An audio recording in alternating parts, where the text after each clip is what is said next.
गुस्सा आने से क्या इंसान एक पूरे कम्युनिटी को स्लैंडर कर सकता है? एक कम्युनिटी जो ऑलरेडी पिछले 10 सालों से काफी हिंसा झेल चुकी है, उनको काफी दबाया गया है। जब एक बच्चे को मुसलमान होने के कारण चाटा मारा जाता है, जब हेट स्पीच की जाती है, जब मुसलमानों को इकोनॉमिक बॉयकॉट करने की बात की जाती है, क्यों हमारे प्रधानमंत्री चुप रहते हैं?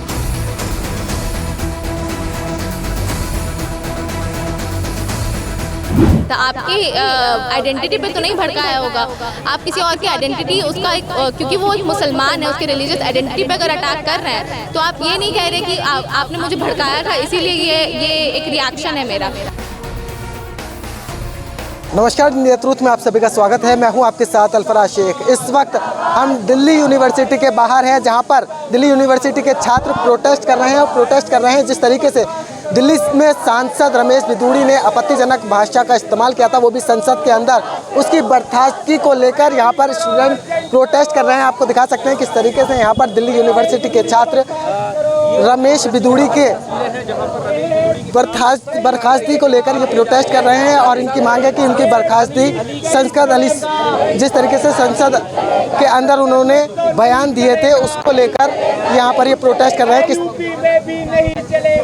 तो आप देख सकते हैं रमेश बिधूड़ी ने बीएसपी के सांसद कुंवर दानिश अली को आपत्तिजनक शब्द का इस्तेमाल किया था। यहाँ पर इसी को लेकर ये प्रोटेस्ट कर रहे हैं, उनकी बर्खास्तगी की मांग यहाँ पर की जा रही है। आप देख सकते हैं किस तरीके से यहाँ पर दिल्ली यूनिवर्सिटी के कई संगठनों के लोग यहाँ पर मौजूद हैं। छात्र संगठन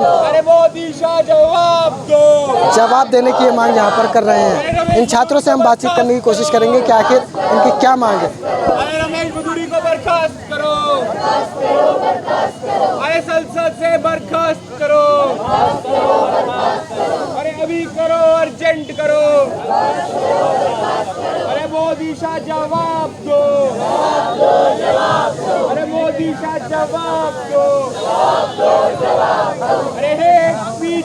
देखे हमने देखा संसद में रमेश बिधूड़ी ने कितना हिंसा भरा भाषण दिया, एक इलेक्टेड एमपी के खिलाफ भाषण दिया। हम देख रहे थे कैसे धूमधाम से नई संसद का उद्घाटन हुआ। क्या मैं यहाँ से एक सवाल पूछना चाहता हूँ, क्या नई संसद की यही भाषा होगी? हमने देखा जब लोगों ने मणिपुर पे आवाज़ उठाई, जब लोगों ने अडानी के फ्रॉड पे आवाज़ उठाई तो उनको संसद से बर्खास्त कर दिया गया। पर आज रमेश बिधूड़ी ने जब इतना आपत्तिजनक, इतना हिंसा से भरा हुआ भाषण दिया तो हम देख रहे हैं उनके खिलाफ कोई एक्शन नहीं लिया जा रहा, उनको बर्खास्त नहीं किया जा रहा। हम यहाँ से मांग करते हैं कि रमेश बिधूड़ी जैसे इंसानों पे जो हेट स्पीच करते हैं, संसद पे करते हैं, इस देश की सड़कों पे करते हैं, उनके खिलाफ सख्त से सख्त कार्रवाई होनी चाहिए। ऐसे में जो लोकसभा स्पीकर हैं उन्होंने सिर्फ चेतावनी देके छोड़ दिया है, क्या समझते हैं? क्योंकि देखिए ये सब जो बीजेपी के लोग हैं सब मिले हुए हैं। पीछे हमने देखा रमेश बिधूड़ी जब ये भाषण दे रहे थे तो पीछे हर्षवर्धन भी कैसे हंस रहे थे, इसका मजा उठा रहे थे। तो यही जो भाषण दिया है यही भाजपा का सच है और यही उनका असली चेहरा है, इसलिए वो उनके खिलाफ कुछ नहीं करेंगे। तो क्यों यहाँ पे केवल उनको एक वार्निंग दी गई और जिन्होंने मणिपुर पे आवाज़ उठाई, जिन्होंने डेमोक्रेसी पे आवाज़ उठाई, क्यों उनको सस्पेंड कर दिया गया? मैं यहाँ से सवाल पूछता हूँ। बाकी सांसदों को लेकर आपका क्या संदेश है जो अपने आप को सेकुलर नेता या सेकुलर पार्टी का नेता कहते हैं, वो खामोश क्यों? देखिए मैं मानता हूँ कि पूरे देश को इस तरीके की हेट स्पीच के खिलाफ इकट्ठा होना चाहिए, चाहे वो कॉमन स्टूडेंट हो, चाहे इस देश के नागरिक हो, चाहे संसद में बैठे पार्लियामेंटेरियन हो। इस सब के खिलाफ जीरो टॉलरेंस होनी चाहिए और ऐसी भाषा का कहीं भी प्रयोग हो तो सबको इसके खिलाफ आवाज़ उठानी चाहिए और कड़ी से कड़ी सजा की मांग करनी चाहिए। प्रधानमंत्री मोदी ने जब सदन का उद्घाटन हुआ था, पहली बार सदन में गए थे, तो उन्होंने कहा था कि आचरण से लोगों को पहचाना जाएगा कौन किस तरफ बैठेगा। अब उन्हीं की पार्टी के सांसद ने इस तरह का जो आप शब्दों का इस्तेमाल किया, मोदी जी को आपका क्या? वही देखिए, मोदी जी कहते हैं मेरा 56 इंच का सीना है, मैं बहुत बड़ा शेर हूँ, ये वही लोग बोलते हैं। तो मैं ये सवाल पूछना चाहता हूँ कि ये शेर चुप क्यों होता है जब एक बच्चे को मुसलमान होने के कारण चाटा मारा जाता है, जब हेट स्पीच की जाती है, जब मुसलमानों को इकोनॉमिक बॉयकॉट करने की बात की जाती है, क्यों हमारे प्रधानमंत्री चुप रहते हैं? क्योंकि यही भाजपा की मंशा है, यही उनका एजेंडा है। उनका एजेंडा नौकरी देना नहीं, उनका एजेंडा शिक्षा देना नहीं, उनका एजेंडा एजेंडा है इस देश में नफरत फैलाना, और यही भाजपा, नरेंद्र मोदी और उनके सांसद कर रहे हैं। लेकिन बीजेपी बचाव कर रही है रमेश भदौरिया का। बिल्कुल बचाव कर रही है। अगर बचाव न कर रही होती तो अब तक उनका सस्पेंशन हो जाता। जिस तरीके से जितनी फुर्ती के साथ राहुल गांधी का सस्पेंशन हुआ, जिस फुर्ती के साथ अन्य अलग अलग पार्लियामेंटेरियन का सस्पेंशन हुआ, उसी तेजी से ये गलत बात बोलने के लिए, जबकि वो सही बात बोलते उनका सस्पेंशन हुआ, गलत बात बोलने के लिए रमेश भदौरिया का सस्पेंशन हो जाना चाहिए था। दानिश अली ने भड़काया था उनको। क्या भड़काया था?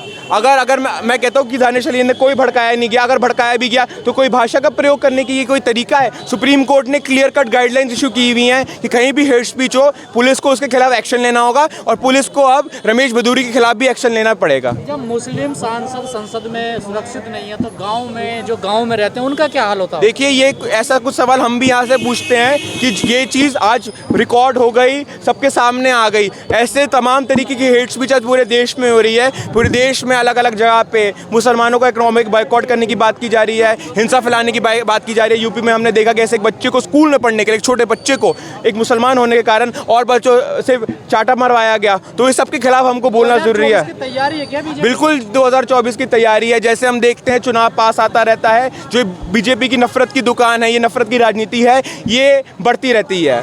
अभी तक नफरत गांव में, स्कूल में, ट्रेन में देखिए, अब संसद में भी है देखिए। हाँ बिल्कुल, हम देख रहे हैं कि ये जो है ये इसलिए बढ़ती जा रही है क्योंकि लोग इसके खिलाफ चुप्पी बनाए रखते हैं। जब लोग इसके खिलाफ बोलेंगे, हम देखेंगे कि इसको हम संसद से भी बाहर, जैसे हमने आज प्रोटेस्ट का कॉल दिया, ऐसे अगर लोग इसके खिलाफ संगठनिक होकर लड़ेंगे तो इसका जो है ये हेट स्पीच पार्लियामेंट में भी बंद होगी, सड़कों पे भी बंद होगी, स्कूल में बंद होगी, हर जगह से बंद होगी। हम अलग अलग संगठनों से, छात्र संगठनों से यहाँ इकट्ठे हुए। मैं शाम्भवी हूँ, कलेक्टिव बोल के एक छात्र संगठन से आज यहाँ आई हूँ। हम देख रहे हैं कि एक वीडियो सर्कुलेट हो रहा है, हम सब देखें उस वीडियो में किस भाषा का इस्तेमाल किया जा रहा है रमेश भदौरिया द्वारा। जो देश में इलेक्टेड संसद हैं, तो वो कोई आम नागरिक नहीं है, वो कोई गूंज नहीं है, और चाहे आम नागरिक हो या गूंज हो, सब पे जो कानूनी कार्रवाई है वो तो करने की ज़रूरत है। ये तो देश का कानून सबके ऊपर इक्वली एप्लीकेबल है। हमारा दूसरा जो इसमें आपत्ति है कि वो एक्चुअली संसद है, तो वो कोई एक विचारधारा या एक पार्टी को नहीं रिप्रेजेंट करते हैं। वो देश की जनता के वोट के आधार पे इलेक्ट होके आए हैं, और देश के हाईएस्ट डेमोक्रेटिक बॉडी में इस तरीके की भाषा का प्रयोग कर रहे हैं, जो एक कम्युनिटी को टारगेट कर रही है, जिस कम्युनिटी को पिछले 10 सालों से एक पार्टी के द्वारा कंप्लीटली टारगेट किया जा रहा है। उनके खिलाफ अलग अलग हिंसा होती है, उस हिंसा पे कोई कार्रवाई नहीं करी जाती है। बीजेपी से जुड़ी जो आरएसएस है, वो इस हिंसा को बढ़ावा देती है। बजरंग दल हो, आरएसएस हो, वीएचपी हो, उस हिंसा पे कोई कार्रवाई नहीं करी जाती है। हाल ही में हरियाणा में जो हुआ वो हम सब ने देखा। तो ये इसी का एक सिम्टम है कि आज संसद में आके भी इस तरीके से, जो हाईएस्ट बॉडी है देश का, जहाँ पे सिटीजन्स को लेके बातचीत होती है, आगे देश कैसा बनेगा उसको लेके बातचीत होती है, उसमें देश का जो एक इतना बड़ा हिस्सा है, एक कम्युनिटी है, उस पूरे कम्युनिटी के इस तरीके के स्लर्स यूज़ करके बेसिकली बात करी जा रही है। तो ये ना तो सिर्फ ये कोई बुरा लगने वाली सिर्फ बात नहीं है, ये एक क्रिमिनल ऑफेंस है, और इसके खिलाफ सख्त कार्रवाई करने की ज़रूरत है। ये देश के डेमोक्रेटिक वैल्यूज़, कॉन्स्टिट्यूशनल वैल्यूज़, जिसके अंदर बीजेपी एमपी भी आंसरेबल है, उसके खिलाफ एक कदम आज ठोस उठाने की ज़रूरत है। वरना ये वीडियो इतने दिन से सर्कुलेट कर रहा है, कोई और नए एविडेंस की ज़रूरत नहीं है ये साबित करने के लिए कि उन्होंने क्या किया है।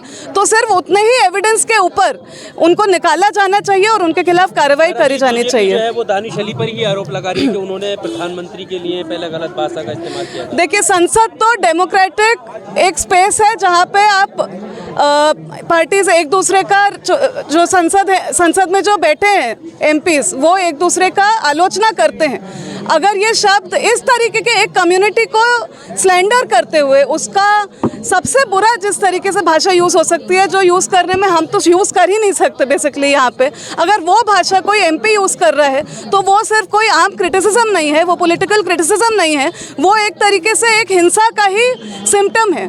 ये हिंसक भाषा है, ये सिर्फ कोई बुरी भाषा नहीं है जिसका हम थोड़ा क्रिटिसिज्म करके छोड़ सकते हैं। ये एक तरीके से हेट स्पीच है।